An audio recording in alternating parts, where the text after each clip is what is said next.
Anies ini adalah faktor yang menarik, ya. Kenapa? Karena dia bisa mengubah konstelasi dan mengubah keputusan.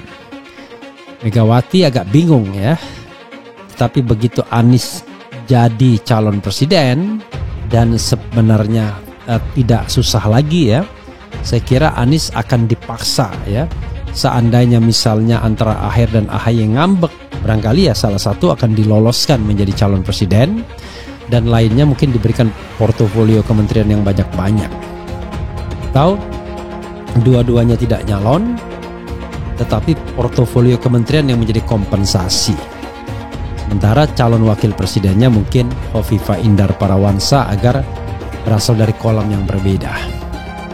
Nah, senang tidak senang ya tentu hubungan itu ya sedikit berubah, sedikit ya tidak baik. Tetapi kan kalau di politik itu kan di depan rangkul-rangkulan, di belakang kadang-kadang gebuk-gebukan gitu kan. Bisa saja misalkan kedua tokoh tersebut kalau di media mengatakan ya, kita baik-baik saja gitu, tapi di belakang kan kita tidak tahu, saling mengerjai atau saling tidak, kita tidak tahu. Memang salah satu tugas di background saya dulu adalah melihat tokoh-tokoh prominent, sehingga ketika saya di KPK tuh menyimpulkan ini pasti berarti 4 tahun yang lalu, 5 tahun yang lalu, ini pasti nanti bakal jadi presiden orang ini. Nah, ya saya sudah melihat bahwa sebenarnya yang dicari orang itu kan saat ini adalah orang yang bisa menjawab medan perang Indonesia itu seperti apa. Faktor Anies ini membuat konstelasi istana gonjang-ganjing sesungguhnya. Karena dari awal istana berharap oposisi itu tidak bisa nyalon. Oposisi yang terdiri dari Demokrat dan PKS itu tidak sampai 20%. Karena itu semua partai dikerangkeng. Jadi P3 dikerangkeng, PAN dikerangkeng, Golkar dikerangkeng, ya, PKB dikerangkeng. Kemudian Gerindra juga sekarang muncul soal Komcat dikerangkeng juga, dan tentu Prabowo tidak mungkin bergabung dengan Anies, misalnya Prabowo Anies, karena Anies punya pretensi untuk menjadi calon presiden. Jadi dalam berpolitik saya kira butuh keikhlasan. Nah, saya merasakan itu. Bang Habil tadi, juga teman-teman Bang Syarif, Bang Sirajudin, Bang Andi Sinulinga, ini orang-orang yang tergerak karena hati. Dan dengan kekuatan hati sebesar itu, nggak ada alasan kita nggak memenangkan pertarungan ini. Jadi ini frekuensinya sudah dipancarkan, dan rasanya semesta akan meresponnya, karena semesta itu tidak merestui atau membenarkan kita, dia cuma merespon frekuensi yang kita sampaikan. Dan frekuensi hari ini saya kira ini luar biasa. Jadi kita perlu berterima kasih pada 3 partai yang sudah resmi mendeklarasikan Pak Anies Baswedan sebagai capres. Tapi rasanya juga kita perlu berterima kasih pada KIB. Jadi Bang Habil memang daftar mantan menteri, wakil menteri, dan tokoh yang dukung Anies Baswedan. Siapa saja mereka? Mantan Gubernur DKI Jakarta Anies Baswedan kini telah memiliki tiket pencapresan di Pilpres 2024 mendatang. Usai PKS menyatakan dukungannya kepada Anies Baswedan, mengikuti jejak Partai Demokrat dan Nasdem. Sejumlah tokoh kini secara terbuka menyampaikan dukungannya terhadap pencapresan Anies Baswedan.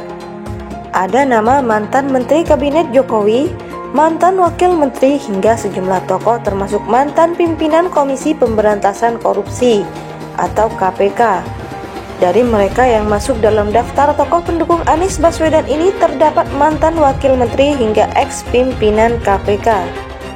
Terkini pada Rabu 1 Februari, pengamat politik sekaligus akademisi di bidang politik Rocky Gerung menyampaikan dukungannya terhadap Anies Baswedan. Hal itu disampaikan Rocky Gerung saat hadir dalam agenda deklarasi sekretariat bersama Kuning Ijo Biru yang menyatakan dukungan untuk Anies Baswedan maju sebagai calon presiden atau Capres 2024 di Hotel Atlet Sentri, Senayan, Jakarta. Rocky Gerung hadir dalam diskusi launching KIB menghadirkan keadilan sosial. Turut dihadiri juga dalam acara mantan pimpinan Komisi Pemberantasan Korupsi, Saud Situmorang, dan politisi yang juga mantan Wamen ATR atau BPN Surya Chandra. Menurut Rocky Gerung, Anies Baswedan merupakan sosok pemimpin yang diperlukan publik di masa mendatang. Apakah Anies dipilih karena diperlukan? Tidak, dia terpilih karena yang sekarang tidak diperlukan, kata Rocky. Tak hanya itu, dukungan terhadap Anies Baswedan juga menurut Rocky akan layaknya seperti bola salju yang terus meluncur dan membesar. Berikut daftar dan profil tokoh yang secara terbuka menyatakan dukungannya terhadap Anies Baswedan. 1. Surya Chandra, ex-wakil Menteri ATR BPN. Surya Chandra, ex-wakil Menteri ATR atau BPN menyatakan dukungannya kepada Gubernur DKI Anies Baswedan untuk maju menjadi calon Presiden Capres 2024 mendatang. 2. Ex-pimpinan KPK Saud Sitomorang. Anies Baswedan mendapat dukungan sebagai calon presiden atau capres 2024 dari mantan pemimpin Komisi Pemberantasan Korupsi Saud Sitomorang. 3. Ex-wakil Menteri Hukum dan HAM Wamenkumham Denny Indriana.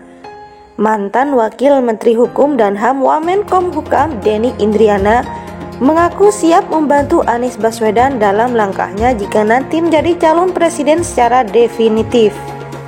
Denny mengatakan itu merupakan sebuah konsekuensi dalam sebuah proses dukungan. 4. Habil Marati, politikus P3. Politisi P3 Habil Marati menyatakan mendukung Anies Baswedan maju sebagai calon presiden. Habil Marati saat ini tergabung dalam relawan Forum Ka'bah Membangun.